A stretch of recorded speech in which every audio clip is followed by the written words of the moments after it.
Sir ಒಬ್ರು ನಮ್ಮ ತಾಯಿಯವರೊಬ್ರು ಇದ್ರು. ಹಾಂ ಅವ್ರನ್ನ ಸ್ವಲ್ಪ ಆಶ್ರಮಕ್ಕೆ ಇದು ಮಾಡಬೇಕಾಯ್ತು. ಮುಕ್ಕೋಟಿ ದೇವರು ತಾಯಿ ಪಾದಲಿರುವರು. ಸರ್ ನಮಸ್ತೆ. ನಮಸ್ತೆ. ಸರ್ ನಮ್ಮ ಹೆಸರು ರಾಘವ ಅಂತ ಅಂದ್ಬಿಟ್ಟು ಅಂತ.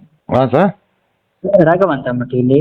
ಹೇಳಿ ಹೇಳಿ ಹೇಳಿ. ಸರ್ ಇಲ್ಲಿ ಕೆಂಗೇರಿಯಿಂದ ಮಾತಾಡ್ತಿರೋದು. ಹಾಂ ಹಾಂ ಸರ್ ಒಬ್ರು ನಮ್ಮ ತಾಯಿಯವರೊಬ್ರು ಇದ್ರು. ಹಾಂ ಅವ್ರನ್ನ ಸ್ವಲ್ಪ ಆಶ್ರಮಕ್ಕೆ ಇದು ಮಾಡಬೇಕಾಯ್ತು. ಅಂದ್ರೆ ನಾವು ಇನ್ನೂ ಸ್ಟಡೀಸ್ ಮಾಡ್ತಿರೋದು. ಓಕೆ. ಸೊ ನಾವು ಇರೋದು ನಾನು ಮತ್ತೆ ನಮ್ಮ ತಮ್ಮ ನಾವು ನಮ್ಮ ಅತ್ತೆಯವ್ರು ನೋಡ್ಕೊಳ್ತಿರೋದು. ನೀವಿರೋದು ತಮ್ಮ ನೀವು? ಹಾಂ ಹೌದು, ನಮ್ಮ ಅತ್ತೆ. ನಿಮ್ಮ ಅತ್ತೆ ಅಂದರೆ? ನಮ್ಮ ಅಣ್ಣವರ ಅತ್ತೆ ವೈಫು. ಯಾರ ವೈಫು? ನಮ್ಮ ಅಮ್ಮ ಇದ್ದಾರಲ್ಲ ಅವ್ರ ಅಣ್ಣವ್ರ ವೈಫು. ಓಕೆ ಓಕೆ ಅವ್ರ ಪಾಪ ಅವರು ರೀಸೆಂಟ್ ಆಗಿ ತೀರ್ಕೊಂಡ್ರು. ಯಾರು ಅವ್ರ ಮಾಮ ಅವರು. ಓಕೆ ಸಣ್ಣ ವಯಸ್ಸಿನ ನಾವು ಅವ್ರ ಮನೇಲೇ ಇರೋದು. ಓಕೆ. ಸೊ ಅಂದ್ರೆ ನಮ್ಮ ತಾಯಿನ ಅವರೇ ನೋಡ್ಕೊಳ್ತಿದ್ರು. But Okay. ಇವಾಗ ಪರಿಸ್ಥಿತಿ ಒಂದು ಸ್ವಲ್ಪ ತುಂಬಾ ಕಷ್ಟವಾಗಿದೆ. ನಿಮ್ಮ ತಾಯಿಯವ್ರು ನೋಡ್ಕೊಳ್ಳೋದಾ? ಆ, ಏನಾಗಿದೆ ಅವ್ರಿಗೆ? ನಾವಿನ್ನ ಓದ್ತಿರೋದು. ನಿಮ್ಮ ತಾಯಿಯವ್ರಿಗೆ ಏನಾಗಿದೆ? ಅಂದ್ರೆ ಅವರು ಸ್ವಲ್ಪ ನಡೆಯಕ್ಕಾಗಲ್ಲ. ಅವರು ಒಂದು ಸ್ವಲ್ಪ ಹಾಂ ಹಾಂ ಹಾಂ ಮೆಂಟಲ್ ಸ್ಟ್ರಾಂಗ್ ಇದ್ದಾರೆ. ಹಾಂ ಹಾಂ ಹಾಂ ಬಟ್ ಒಂದು ಸ್ವಲ್ಪ ಫಿಸಿಕ್ ಒಂದು ಸ್ವಲ್ಪ ಇದಾಗಿದ್ದಾರೆ. ಒಂದು ಸ್ವಲ್ಪ ನಡೆಯಕ್ಕಾಗಲ್ಲ.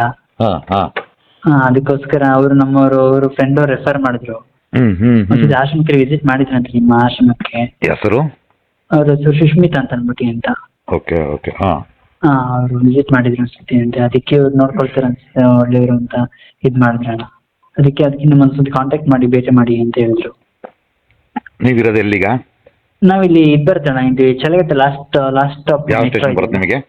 ಅಣ್ಣ ಸ್ಟೇಷನ್ ಯಾವ್ದು ಬರುತ್ತೆ? ನಮ್ದು ಇಲ್ಲಿ ಅಣ್ಣ ಕುಂಬ್ಳೂಡು ಸ್ಟೇಷನ್.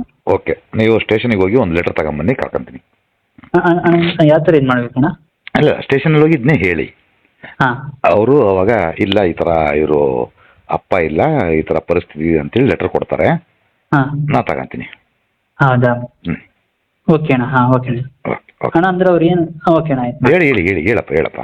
ಅಂದ್ರೆ ಅವರು ಮತ್ತೊಬ್ಬ ಹುಷಾರಾದ್ರೆ ಮತ್ತೊಬ್ಬ ಸರ್ ಬಂದಿನ್ ಬಿಡ್ತಾರ ಆ ಥರ ಏನಾರ ಅಂತ ಏನೋ ಏನೋ ಏನೋ ಏನೋ ಅಲ್ಲ ಅಂದ್ರೆ ಅವರು ಹುಷಾರಾಗ್ಬಿಟ್ರೆ ಅವರು ಒಂದ್ ಸ್ವಲ್ಪ ಮೆಂಟಲ್ ಇದ್ದಿದ್ದಾರಲ್ಲ, ಓಕೆ. ಅವ್ರು ಹುಷಾರಾಗ್ಬಿಟ್ರೆ ಮತ್ತೊಬ್ಬ ಸೋಡ್ ಬಂದ್ಬಿಡ್ತಾರ ಆ ಥರ ಇಲ್ಲಿಂದ ಬರೋಕ್ಕಾಗಲ್ಲ. ಹೌದಾ? ಅದೊಂದೇನ ಭಯ ಅಷ್ಟೇ.